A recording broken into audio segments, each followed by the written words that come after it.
Can you imagine how beautiful those you forgive will look to you?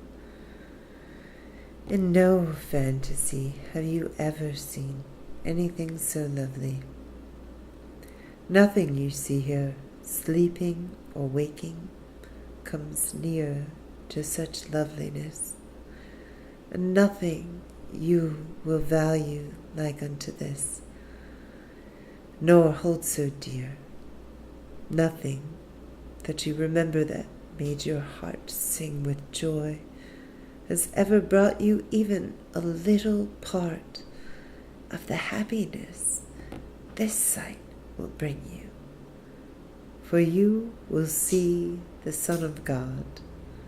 You will behold the beauty of the Holy Spirit, the beauty the Holy Spirit loves to look upon, and which he thanks the Father for. He was created to see this for you until you learned to see it for yourself. And all his teaching leads to seeing it and giving thanks with him. This loveliness is not a fantasy. It is the real world, bright and clean and new, with everything sparkling under the open sun. Nothing is hidden here, for everything has been forgiven, and there are no fantasies to hide the truth. The bridge between that world and this is so little and so easy to cross that you could not believe it is the meeting place of two worlds so different. Yet this little bridge is the strongest thing that touches on this world at all. This little step, so small it has escaped your notice, is a stride through time into eternity, beyond all ugliness, into beauty that will enchant you and will never cease to cause you wonderment at its perfection. This step, the smallest ever taken, is still the greatest accomplishment of all in God's plan of atonement. All else is learned, but this is given, complete and wholly perfect. No one but him who planned salvation could complete it thus. The real world in its loveliness you learn to reach. Fantasies are all undone, and no one and nothing remains still bound by them. And by your own forgiveness you are free to see.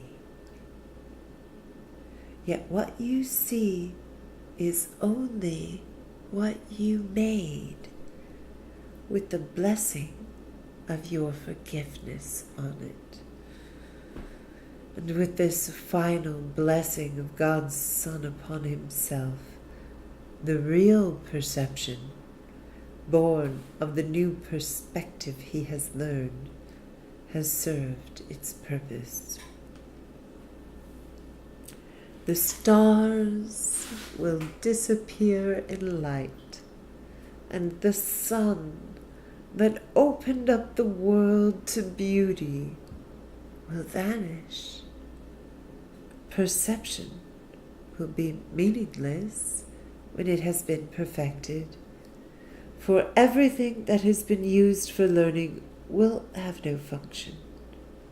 Nothing will ever change, no shifts, no shadings, no differences, no variations that made perception possible will still occur.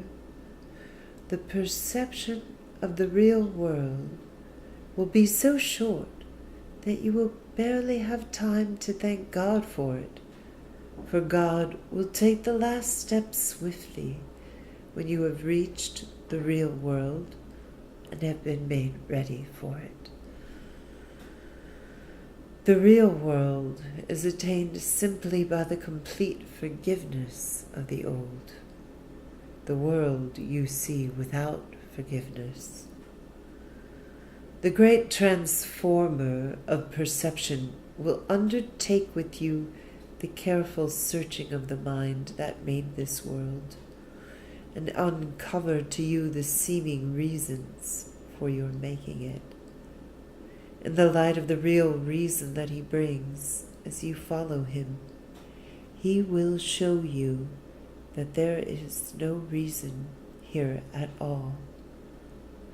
Each spot his reason touches grows alive with beauty, and what seemed ugly in the darkness of your lack of reason is suddenly released.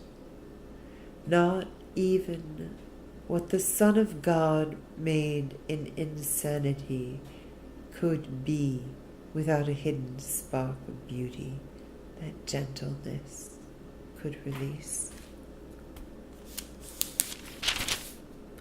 All this beauty will rise to bless your sight as you look upon the world with forgiving eyes.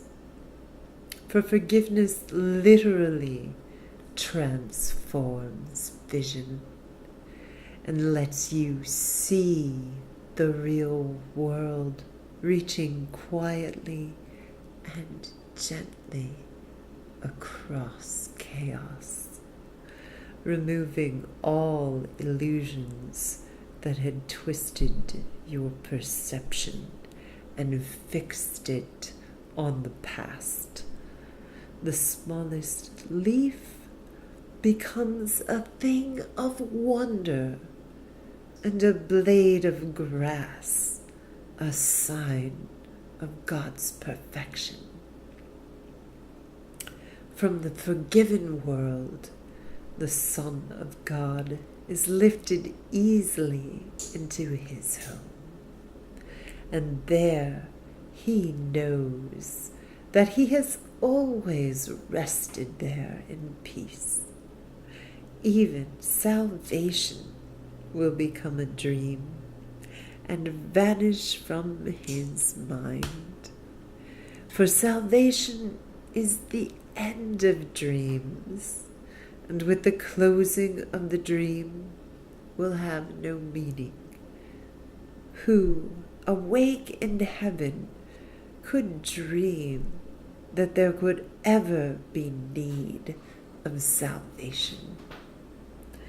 How much do you want salvation?